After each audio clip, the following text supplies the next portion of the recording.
2 ਦਸੰਬਰ ਨੂੰ ਅਕਾਲ ਤਖਤ ਦੀ ਫਸੀਲ ਤੋਂ ਜਦੋਂ ਸੁਖਬੀਰ ਬਾਦਲ ਨੇ ਸਾਰੇ ਗੁਨਾਹ ਕਬੂਲੇ, ਇੱਕ ਹੋਪ ਵੱਜੀ ਆਮ ਸਿੱਖਾਂ ਦੇ ਵਿੱਚ ਵੀ ਨਵੀਂ ਭਰਤੀ ਹੋਏਗੀ, ਕੋਈ ਤਬਦੀਲੀ ਹੋਏਗੀ, ਪਰ ਨਿਕਲਿਆ ਉਹਦੇ ਚੋਂ ਕੀ, ਉਹਨੇ ਉਹ ਡਰਾਮਾ ਜਿਹਾ ਕਰਕੇ ਸੁਖਬੀਰ ਬਾਦਲ ਨੇ ਉਹਦੇ ਆਪਣੇ ਪਿੰਡ ਬਾਦਲ ਤੋਂ ਉਹਨੇ ਪਹਿਲੀ ਪਰਚੀ ਕਟਾਈ, ਦੂਜੀ ਪੂਰੀ ਵਾਇਲੇਸ਼ਨ ਅਕਾਲ ਤਖਤ ਦੇ ਹੁਕਮਨਾਮੇ ਦੀ।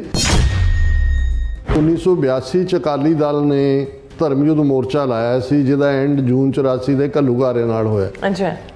41ਵਾਂ ਸਾਲ ਸ਼ੁਰੂ ਹੋ ਗਿਆ। ਇਹਨਾਂ 41 ਸਾਲਾਂ 'ਚ ਅਕਾਲੀਆਂ ਨੇ ਕੋਈ ਮੋਰਚਾ ਨਹੀਂ ਲਾਇਆ।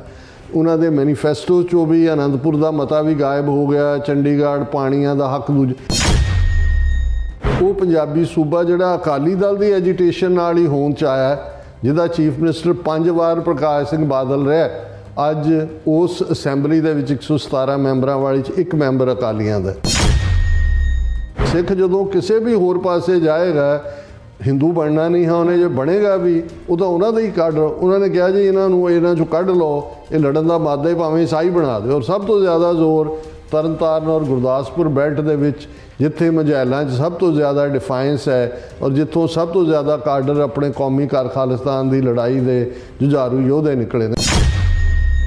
ਉਹਨਾਂ ਨੇ ਕਿਹਾ ਜੀ ਅਸੀਂ ਇੰਨੀ ਫਰਵਰੀ ਨੂੰ ਮੀਟਿੰਗ ਕਰਾਂਗੇ ਕਿਸਾਨਾਂ ਨਾਲ, ਉਹਦੇ 'ਚ ਡੱਲੇਵਾਲ ਸਾਹਿਬ ਮੌਜੂਦ ਹੋਣੇ ਚਾਹੀਦੇ ਨੇ, ਔਰ ਉਹ ਤਾਂ ਹੀ ਮੌਜੂਦ ਹੋਣਗੇ ਜੇ ਠੀਕ ਹੋਣਗੇ, ਠੀਕ ਤਾਂ ਹੀ ਹੋਣਗੇ ਜੇ ਮੈਡੀਕਲ ਹੈਲਪ ਲੈਣਗੇ, ਅਤੇ ਮੈਡੀਕਲ ਹੈਲਪ ਦੇ ਲਈ ਜਿਹੜਾ ਉਹਨੂੰ ਰਾਜ਼ੀ ਹੋ ਗਏ। ਜਿਹਨੂੰ ਵੀ ਜੋ ਵੀ ਕਿਸਾਨਾਂ ਨੇ ਕੀਤਾ, ਉਹਨਾਂ ਨੇ ਨਾਲ ਡਰਿਪ ਲਾਤੀ, ਗਲੂਕੋਜ਼ ਲਾਤਾ।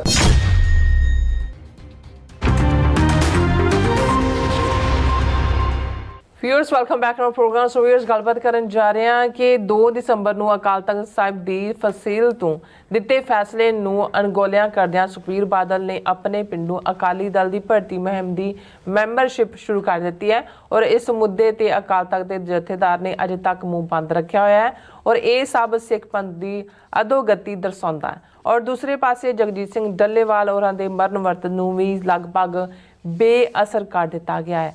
ਇਹਨਾਂ ਮੁੱਦਿਆਂ ਦੀ ਗੱਲਬਾਤ ਕਰਨ ਜਾ ਰਹੇ ਹਾਂ। ਸੋ ਅਸੀਂ ਚਾਹਾਂਗੇ ਕਿ ਤੁਸੀਂ ਇਸੇ ਤਰ੍ਹਾਂ ਬਣੇ ਰਹਿਣਾ, ਦੇਖਣ ਸੁਣ ਲਿਆ ਲਿਖਣ ਲਈ ਤੁਹਾਡਾ ਸਭ ਦਾ ਬਹੁਤ ਧੰਨਵਾਦ। ਜੀ ਡਾਕਟਰ ਸਾਹਿਬ ਕੀ ਵਿਚਾਰਾਂ ਨੇ? ਦੇਖੋ, ਪੰਜਾਬੀ ਦਾ ਇਹ ਅਖਾਣ ਹੈ ਕਿ ਦੁਨੀਆ ਮੰਨਦੀ ਜ਼ੋਰਾਂ ਨੂੰ, ਕੋਈ ਪੁੱਛੇ ਨਾ ਕਮਜ਼ੋਰਾਂ ਨੂੰ। ਤੁਹਾਡੀ ਤਾਕਤ, ਤੁਹਾਡੀ ਯੂਨਿਟੀ, ਤੁਹਾਡਾ ਜ਼ੋਰ, ਤੁਹਾਡਾ ਰੁਤਬਾ, ਤੁਹਾਡਾ ਔ ਜਿਹੜਾ ਹੈ ਉਹ ਤੁਹਾਡੀ ਸਟਰੈਂਥ 'ਚੋਂ ਹੀ ਨਿਕਲਦਾ। ਔਰ ਇਹਦੇ 'ਚ ਕੋਈ ਸ਼ੱਕ ਨਹੀਂ ਕਿ ਇੱਕ ਜ਼ਮਾਨਾ ਸੀ ਜਦੋਂ ਅਕਾਲੀ ਦਲ ਦਾ ਪ੍ਰੈਜ਼ੀਡੈਂਟ ਜਾਂ ਈਵਨ ਸ਼੍ਰੋਮਣੀ ਕਮੇਟੀ ਦਾ ਪ੍ਰਧਾਨ ਕੋਈ ਬਿਆਨ ਦਿੰਦਾ ਸੀ ਤੇ ਦਿੱਲੀ ਦੇ ਵਿੱਚ ਉਹਨਾਂ ਦੇ ਜਿਹੜੇ ਫੋਰਨ ਜਿਹੜੇ ਐਕਸਪਰਟ ਨੇ ਉਹ ਇਕੱਠੇ ਹੋ ਕੇ ਬੈਠਦੇ ਸੀ ਕਿ ਵੀ ਇਸ ਦਾ ਕੀ ਇੰਪੈਕਟ ਹੋਏਗਾ, ਸਿੱਖ ਕੌਮ 'ਤੇ ਕੀ ਹੋਏਗਾ, ਇੰਟਰਨੈਸ਼ਨਲੀ ਕੀ ਹੋਏਗਾ। ਇੰਨੀ ਪਾਵਰਫੁਲ ਜਿਹੜੀ ਹੈ ਸਿੱਖਾਂ ਦੀ ਹੋਂਦ, ਕਿਉਂਕਿ ਇੱਕ ਗੱਲ ਇਹਨਾਂ ਨੂੰ ਬੜੀ ਕਲੀਅਰ ਸੀ ਇਹ 47 ਦੇ ਪੀਰੀਅਡ ਤੋਂ ਹੀ, ਜਦੋਂ ਉਹਨਾਂ ਨੇ ਸਿੱਖਾਂ ਨੂੰ ਕ੍ਰਿਮੀਨਲ ਟਰਾਈਬ ਐਲਾਨਣ ਵਾਲਾ ਸਰਕੂਲਰ 10 ਅਕਤੂਬਰ 1947 ਨੂੰ ਕੱਢਿਆ ਸੀ। ਅਤੇ ਇਹ ਜਿਹੜੇ ਨਹਿਰੂ ਵਰਗੇ ਲੋਕ ਜਿਹਨੇ ਜਿਹੜਾ ਉਹ ਦੁਨੀਆ ਦੀ ਹਿਸਟਰੀ, ਡਿਸਕਵਰੀ ਔਰ ਦੂਜੇ ਦੇ ਥੱਲੇ ਦੇਖਿਆ ਹੋਇਆ ਸੀ, ਵਿਦਇਨ ਇੰਡੀਅਨ ਕੰਟੈਕਸਟ ਉਹਨਾਂ ਨੂੰ ਪਤਾ ਸੀ ਕਿ ਵੀ 2 ਕਰੰਟ ਨੇ ਜਿਨ੍ਹਾਂ ਨੇ ਦਿੱਲੀ ਸਿਸਟਮ ਨੂੰ ਚੈਲੰਜ ਕੀਤਾ, ਇੱਕ ਮਰਾਠੇ ਔਰ ਇੱਕ ਸਿੱਖ। ਸੋ ਮਰਾਠਿਆਂ ਨੂੰ ਤਾਂ ਉਹਨਾਂ ਨੇ ਵੈਸੇ ਹੀ ਜਦੋਂ ਉਹਨਾਂ ਨੇ ਸੌਰਾਸ਼ਟਰਾ ਨੂੰ ਮਹਾਰਾਸ਼ਟਰਾ ਔਰ ਗੁਜਰਾਤ ਦੇ ਵਿੱਚ ਤੋੜਿਆ, ਉਹਨਾਂ ਦੀ ਈਗੋ ਨੂੰ ਤਾਂ ਉਹਨਾਂ ਨੇ ਉਦੋਂ ਹੀ ਪੱਠੇ ਪਾ ਦਿੱਤੇ ਕਿ ਵੀ ਇੱਕ ਪਾਸੇ ਭਾਰਤ ਰਾਸ਼ਟਰ ਹੈ ਤੇ ਉਹਨਾਂ ਨੂੰ ਇਹ ਨਾਂ ਰੱਖਣ ਦਾ ਹੱਕ ਦੇ ਦਿੱਤਾ ਕਿ ਮਹਾਰਾਸ਼ਟਰ, ਕਿ ਅਸੀਂ ਰਾਸ਼ਟਰ ਤੋਂ ਵੀ ਵੱਡੇ ਰਾਸ਼ਟਰ ਹੈ। ਅਤੇ ਉਹਨਾਂ ਨੂੰ ਉਨੇ ਉਲਝਾ ਕੇ, ਔਰ ਹੁਣ ਤੁਸੀਂ ਦੇਖੋਗੇ ਕਿ ਜੇ RSS ਦੀ ਨੀਤੀ ਦੇਖਣੀ ਹੋਏ ਕਿ ਜਿਵੇਂ ਸ਼ਿਵਾਜੀ ਮਰਾਠਾ ਫਿਰ ਉਹਦਾ ਪੁੱਤਰ ਸ਼ੰਭਾ ਜੀ ਤੱਕ ਪਹੁੰਚਦੇ ਆ, ਉਹਨਾਂ ਨੂੰ ਪਾਸੇ ਕਰਕੇ ਪੇਸ਼ਵਾ ਜਿਹੜੇ ਨੇ ਉਹ ਆਗੂ ਬਣ ਗਏ ਸੀ। ਪੇਸ਼ਵਾ ਬ੍ਰਾਹਮਣ ਸੀ ਔਰ ਮਰਾਠੇ ਜਿਨ੍ਹਾਂ ਨੇ ਸਟਰਗਲ ਕੀਤੀ, ਕਿਉਂਕਿ ਉਹ ਸ਼ੂਦਰ ਕਲਾਸ 'ਚੋਂ ਹੀ ਸੀ, ਸ਼ਿਵਾਜੀ ਦਾ ਤਾਂ ਇਹ ਉਹਦੀ ਗੱਦੀ ਨਿਸ਼ਾਨੀ ਨਹੀਂ ਸੀ ਕਰ ਰਹੇ, ਉਹ ਪਾਸੇ ਕਰਕੇ ਫਿਰ ਪੇਸ਼ਵਾ ਨੇ ਹੀ ਰਨ ਕੀਤਾ। ਅੱਜ ਤੁਸੀਂ ਦੇਖੋਗੇ ਬਾਲ ਠਾਕਰੇ ਨੇ ਸ਼ਿਵ ਸੈਨਾ ਬਣਾਈ, ਕਿੰਨੀ ਪਾਵਰਫੁਲ ਬਾਡੀ, ਇੱਕ ਸਟੇਜ 'ਤੇ ਪੈਰਲਲ ਉਹ ਤਖਤ ਲਾ ਕੇ ਬਹਿੰਦਾ ਸੀ ਔਰ ਚੀਫ ਮਿਨਿਸਟਰ ਦੇ ਸਾਹਮਣੇ ਕੁਝ ਵੀ ਨਹੀਂ ਸੀ। ਅੱਜ ਹਾਲਾਤ ਇਹ ਆ ਵੀ ਉਹਨੂੰ 2 ਹਿੱਸਿਆਂ 'ਚ ਵੰਡਿਆ ਔਰ ਹੁਣ ਫੜਨਾਡੀਜ਼ ਜਿਹੜਾ ਹੈ ਉਹ ਬ੍ਰਾਹਮਣ ਜਿਹੜਾ ਹੈ ਉਹ ਮਹਾਰਾਸ਼ਟਰ ਨੂੰ ਰਨ ਕਰ ਰਿਹਾ। ਮਰਾਠੇ ਬਾਹਰ ਨਿਕਲ ਕੇ ਦੇਖ ਰਹੇ ਨੇ ਵੀ ਸਾਡੇ ਨਾਲ ਕੀ ਹੋਇਆ।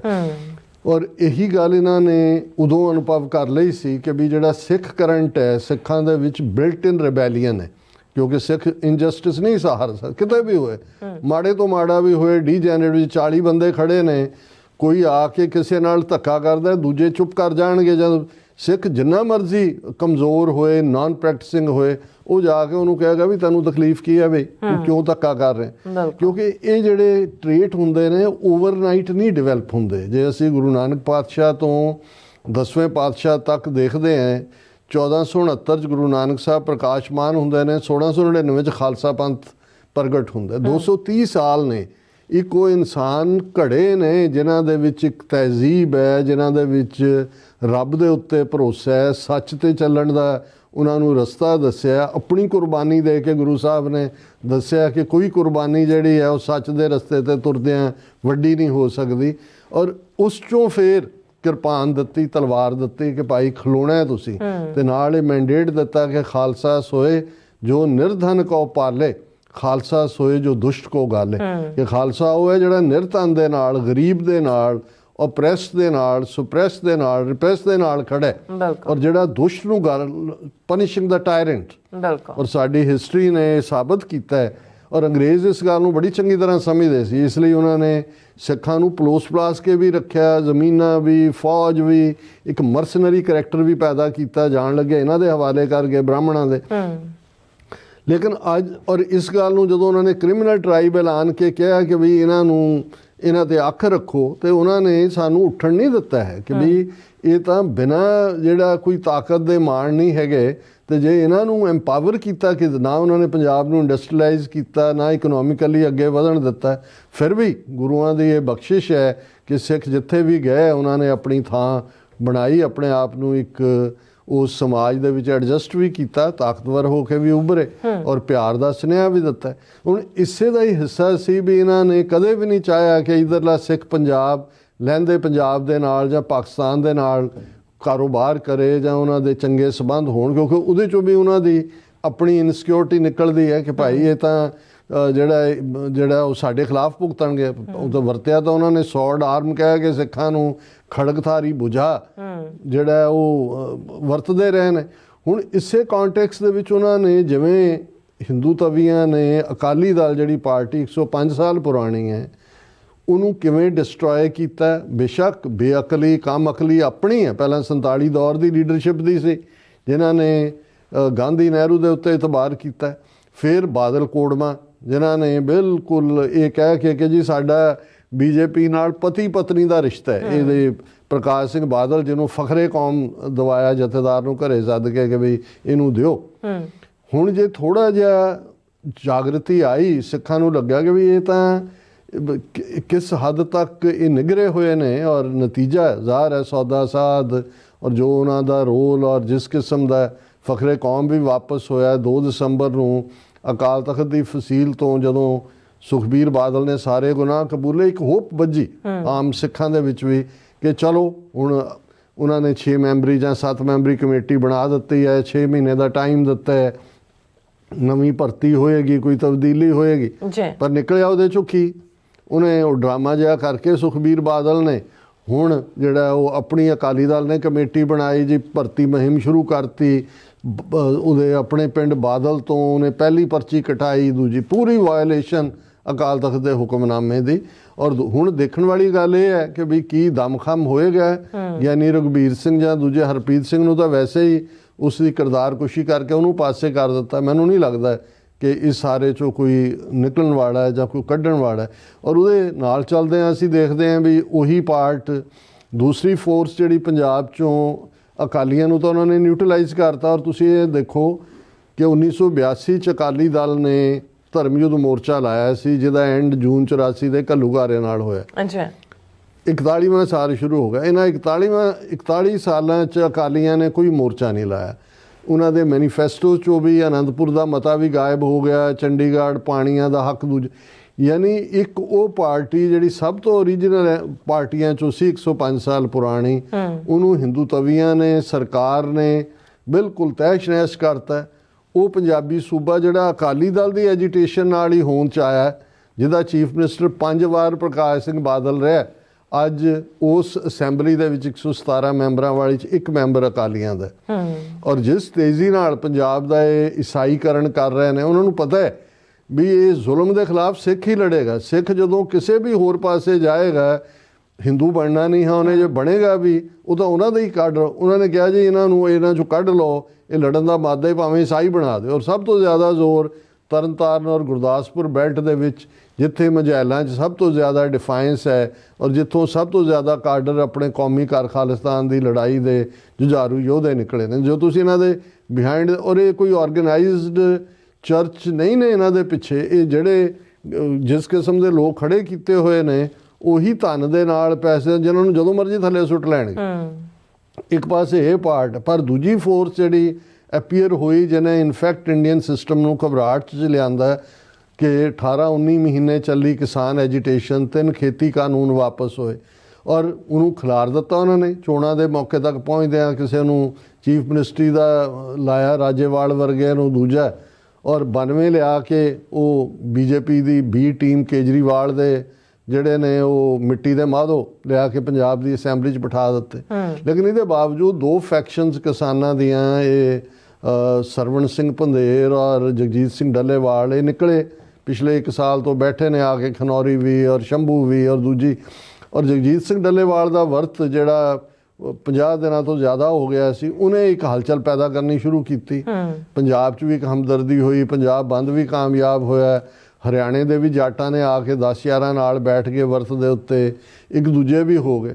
ਹੁਣ ਅਸੀਂ ਇਹ ਦੇਖਦੇ ਹਾਂ ਵੀ ਬਹੁਤ ਵਾਰ ਜਦੋਂ ਆਪਣਾ ਹਾਲ ਅਸੀਂ ਦੇਖਦੇ ਹਾਂ ਕਿ ਭਾਈ ਅਸੀਂ ਜਿੱਤ ਕੇ, ਇਕੱਲਾ ਸ਼ਾਹ ਮੁਹੰਮਦ ਇੱਕ ਥਾਂ 'ਤੇ ਨਹੀਂ ਕਹਿੰਦਾ ਕਿ ਵੀ ਉਹ ਤਾਂ ਚਲੋ ਉਹਨਾਂ ਨੇ ਸਭਰਾਵਾਂ ਦੀ ਜੰਗ ਜਿਹੜੀ 1846 ਦੀ ਐਂਗਲੋ ਸਿੱਖ ਵਾਰ ਸੀ, ਉਹਦੇ ਸ਼ਾਹ ਮੁਹੰਮਦ ਨੇ ਕਿਹਾ ਸੀ ਕਿ ਸ਼ਾਹ ਮੁਹੰਮਦਾ ਇੱਕ ਸਰਕਾਰ ਬਾਝੋਂ ਫੌਜਾਂ ਜਿੱਤ ਕੇ ਅੰਤ ਨੂੰ ਹਾਰੀਆਂ ਨਹੀਂ। ਪਰ ਤੁਸੀਂ ਕਿੰਨੇ ਮੌਕਿਆਂ 'ਤੇ ਆਪਣੀ ਕਹਾਣੀ ਦੇਖੋਗੇ ਕਿ ਅਸੀਂ ਜਿੱਤੀ ਬਾਜ਼ੀ ਹਾਰ ਜਾਂਦੇ ਜਦੋਂ ਫਾਈਨਲੀ। ਹੁਣ ਇਹ ਲੱਗਦਾ ਸੀ ਵੀ ਇਹ ਫੋਕਸ ਹੋਇਆ, ਰੌਲਾ ਵੀ ਪੈਣਾ ਸ਼ੁਰੂ ਹੋ ਗਿਆ ਸੀ, ਸੈਂਟਰ ਵੀ ਹਿੱਲ ਰਹੀ ਸੀ। ਉਹਨਾਂ ਨੇ ਕਿਹਾ ਜੀ, ਔਰ ਸੈਂਟਰ ਨੇ ਆਪਣਾ ਇੱਕ ਸੈਕਟਰੀ ਲੈਵਲ ਇੱਕ ਡੈਲੀਗੇਸ਼ਨ ਭੇਜਿਆ ਉੱਥੇ। ਉਹਨਾਂ ਨੇ ਕਿਹਾ ਜੀ ਅਸੀਂ ਇੰਨੀ ਫਰਵਰੀ ਨੂੰ ਮੀਟਿੰਗ ਕਰਾਂਗੇ ਕਿਸਾਨਾਂ ਨਾਲ, ਉਹਦੇ 'ਚ ਡੱਲੇਵਾਲ ਸਾਹਿਬ ਮੌਜੂਦ ਹੋਣੇ ਚਾਹੀਦੇ ਨੇ ਔਰ ਉਹ ਤਾਂ ਹੀ ਮੌਜੂਦ ਹੋਣਗੇ ਜੇ ਠੀਕ ਹੋਣਗੇ, ਠੀਕ ਤਾਂ ਹੀ ਹੋਣਗੇ ਜੇ ਮੈਡੀਕਲ ਹੈਲਪ ਲੈਣਗੇ। ਅਤੇ ਮੈਡੀਕਲ ਹੈਲਪ ਦੇ ਲਈ ਜਿਹੜਾ ਉਹਨੂੰ ਰਾਜ਼ੀ ਹੋ ਗਏ, ਜਿਹਨੂੰ ਵੀ ਜੋ ਵੀ ਕਿਸਾਨਾਂ ਨੇ ਕੀਤਾ ਉਹਨਾਂ ਨੇ ਨਾਲ ਡਰਿਪ ਲਾਤੀ, ਗਲੂਕੋਜ਼ ਲਾਤਾ, ਦੂਜੇ ਤੀਜੇ। ਮਤਲਬ ਇਹ ਹੈ ਕਿ ਜਿਹੜਾ ਇੱਕ ਫੋਕਸ, ਜੇ ਤਾਂ ਉਹਨਾਂ ਨੂੰ ਮਿਲਣ ਤੱਕ ਹੀ ਗੱਲ ਸੀ, ਤੂੰ ਪਹਿਲਾਂ ਕਿਹੜੀਆਂ ਮੀਟਿੰਗਾਂ ਨਹੀਂ ਉਹ ਕਰਦੇ ਰਹਿਣਗੇ, ਤੁਹਾਨੂੰ ਉਹਨਾਂ ਨੇ ਕੀ ਦੇਣਾ। ਸੋ ਕਹਿਣ ਦਾ ਮਤਲਬ ਇਹ ਹੈ ਵੀ ਅਸੀਂ ਇੰਨੀ ਕੁਰਬਾਨੀ, 700-800 ਬੰਦਾ ਪਹਿਲਾਂ ਕਿਸਾਨ ਮੂਵਮੈਂਟ 'ਚ ਉੱਥੇ ਮਰਿਆ ਜਾ ਕੇ, ਇੱਥੇ 1-2 ਨੇ ਸੁਸਾਈਡ ਕੀਤਾ, ਕਿੰਨੀ ਐਨਰਜੀ ਕਿ ਉਹ ਵਾਕਿਆ ਹੀ ਉਹ ਕਹਿੰਦੇ ਜੀ ਇੰਡੀਆ ਦੀ ਫਲਾਣੀ ਸਟੇਟ IT ਸਟੇਟ ਹੈ, ਫਲਾਣੀ ਸਟੇਟ ਇੰਡਸਟਰੀ ਸਟੇਟ ਹੈ, ਫਲਾਣੀ ਪੰਜਾਬ ਕੀ ਜੀ ਪ੍ਰੋਟੈਸਟ ਸਟੇਟ ਹੈ। ਅਸੀਂ ਇਸੇ ਕੰਮ ਜੋਗੇ ਰਹਿ ਗਏ ਵੀ ਜਿਹੜਾ ਸਾਡਾ ਮਾੜਾ ਮੋਟਾ ਪਾਰਟ ਹੈ, ਕਿੰਨੀ ਇਨਕਨਵੀਨੀਅੰਸ ਹੈ ਕਿ ਵੀ ਜਦੋਂ ਕੋਈ ਚੀਜ਼ ਨੇੜੇ ਤੇੜੇ ਲੱਗਦੀ ਹੈ ਕਿ ਭਾਈ ਗੱਲ ਮੁਕਾਓ ਇੱਕੋ ਵਾਰੀ। ਔਰ ਅਸੀਂ ਬਾਰ-ਬਾਰ ਜਦੋਂ ਇਹ ਕਹਿੰਦੇ ਹਾਂ ਕਿ ਭਾਈ ਇਹ ਗੁਲਾਮੀ ਦੇ ਹੀ ਸਿੰਪਟਮ ਨੇ, ਗੁਲਾਮੀ ਦੇ ਲੱਛਣ ਨੇ, ਉਹ ਕਿਸਾਨੀ ਰਾਹੀਂ ਸਾਹਮਣੇ ਆਉਣ, ਇੰਡਸਟਰੀ ਰਾਹੀਂ ਆਉਣ, ਹੋਰ ਧਾਰਮਿਕ ਮੁੱਦਿਆਂ ਰਾਹੀਂ ਆਉਣ। ਇਨ ਦਾ ਐਂਡ ਆਫ ਦਾ ਡੇ ਖਾਲਿਸਤਾਨ ਹਰ ਮਸਲੇ ਦਾ ਹੱਲ ਹੈ। ਔਰ ਅਸੀਂ ਬਾਰ-ਬਾਰ ਕਦੇ ਇੱਕ 'ਤੇ ਇਤਬਾਰ ਕਰਦੇ ਹਾਂ, ਕਦੇ ਦੂਸਰਿਆਂ 'ਤੇ ਕਰਦੇ ਹਾਂ। ਅਕਾਲੀਆਂ 'ਚੋਂ ਵੀ ਕੁਛ ਨਹੀਂ ਨਿਕਲਣਾ ਹੈ। ਆਲਰੇਡੀ ਡੀਜਨਰੇਟ ਜਿਹੜੇ ਨੇ ਖਾ ਕੇ ਕੌਮ ਦਾ ਧਾਨ ਜਿਹੜੇ ਨੇ ਉਹ ਫਿੱਟੇ ਹੋਏ ਨੇ। ਇਹਨਾਂ 'ਚੋਂ ਕੋਈ ਤੁਸੀਂ ਰੈਵੋਲੂਸ਼ਨ ਭਾਲੋ, ਇਹਨਾਂ 'ਚੋਂ ਇਹੀ ਹਾਲ ਸਾਡੀ ਕਲਰਜੀ ਦਾ ਹੈ। ਧਾਰਮਿਕ ਜਥੇਦਾਰਾਂ ਨੂੰ ਅਸੀਂ ਕੁਛ ਕਹਿਣ ਤੋਂ ਗੁਰੇਜ਼ ਕਰਦੇ ਹਾਂ, ਪਰ ਮੂੰਹ ਖਾਂਦਾ ਅੱਖਾਂ ਸ਼ਰਮਾਉਂਦੀਆਂ ਜਿਨ੍ਹਾਂ ਰਾਹੀਂ ਇਹ ਆਏ ਹੋਏ ਨੇ ਜਿਸ ਸਾਰੀ ਪ੍ਰੋਸੈਸ। ਇਹਨਾਂ 'ਚੋਂ ਤੁਸੀਂ ਰੈਵੋਲੂਸ਼ਨ ਲੱਭੋਗੇ, ਇਸ ਕਿਸਮ ਦਾ ਰੈਵੋਲੂਸ਼ਨ ਨਾ ਕਦੇ ਪਹਿਲਾਂ ਨਿਕਲਿਆ, ਕਦੇ ਨਾ ਕਦੇ। ਹਾਂ, ਜਿਹੜਾ ਕੌਮ ਦਾ ਯੂਥ ਹੈ, ਨੌਜਵਾਨੀ ਹੈ, ਜੇ ਉਹਨਾਂ ਨੂੰ ਇਹ ਗੱਲ ਸਮਝ ਆ ਜਾਏ, ਜਿਹੜੀ ਕੁਛ ਹੱਦ ਤੱਕ ਡਾਇਸਪੋਰਾ 'ਚ ਇਸ ਗੱਲ ਦੀ ਸਮਝ ਹੈ ਕਿ ਬਿਨਾਂ ਖਾਲਿਸਤਾਨ ਦੀ ਕਾਇਮੀ ਤੋਂ ਕੋਈ ਸਾਡਾ ਹੱਲ ਨਹੀਂ ਹੈ ਸਾਡੇ ਮਸਲਿਆਂ ਦਾ। ਡੂ ਔਰ ਡਾਈ ਦੀ ਸਪਿਰਿਟ ਦੇ ਨਾਲ ਅਸੀਂ ਇੰਟਰਨੈਸ਼ਨਲ ਲਾਅ ਦੀ ਜ਼ਦ 'ਚ ਰਹਿੰਦੇ ਹਾਂ। ਜਿਹੜਾ ਆਪਣਾ ਕੌਮੀ ਘਰ ਖਾਲਿਸਤਾਨ ਦੇ ਵੱਲ ਪੇਸ਼ਕਦਮੀ ਕਰਾਂਗੇ ਤਾਂ ਫਿਰ ਗੁਰੂ ਦੀਆਂ ਵੀ ਜਿਹੜੀਆਂ ਰਹਿਮਤਾਂ ਨੇ ਸਾਡੇ 'ਤੇ ਹੋਣਗੀਆਂ। ਅਤੇ ਜੇ ਅਸੀਂ ਇਵੇਂ ਹੀ ਖੁਆਰ ਹੋਣਾ ਕਦੇ ਇਸ ਪਾਸੇ ਕਦੇ ਉਸ ਪਾਸੇ, ਅਤੇ ਫਿਰ ਜਿਹੜਾ ਇਸ 'ਚੋਂ ਕੁਛ ਕੱਢਣ ਪਾਉਣ ਨੂੰ ਨਹੀਂ ਹੋਣਾ। ਔਰ ਅਸੀਂ ਇਹੀ ਕਹਿਣਾ ਐਂਡ 'ਚ ਖਾਲਸਾ ਜੀ ਸਾਡੇ ਨਾਲ ਧੋਖਾ ਹੋ ਗਿਆ, ਇੱਕ ਵਾਰ ਫਿਰ ਧੋਖਾ ਹੋ ਗਿਆ। ਹੁਣ ਮੁਕਾ ਵੀ ਦਈਏ ਧੋਖਿਆਂ ਦੀ ਗੱਲ, ਹੁਣ ਇਹ ਕਹੀਏ ਕਿ ਭਾਈ ਦੁਸ਼ਮਣ ਨੂੰ ਅਸੀਂ ਚਿੱਤ ਕਰ ਦਿੱਤਾ। ਬਿਲਕੁਲ ਰਾਜ ਸਾਹਿਬ, ਤੁਹਾਡਾ ਬਹੁਤ ਬਹੁਤ ਧੰਨਵਾਦ। ਸੋ ਇੱਥੇ ਲੈਣ ਬ੍ਰੇਕ। ਵਿਊਅਰਸ, ਤੁਸੀਂ ਕਿਤੇ ਨਹੀਂ ਜਾਣਾ, ਮਿਲਦੇ ਹਾਂ ਆਫਟਰ ਦਿਸ ਸ਼ਾਰਟ ਬ੍ਰੇਕ।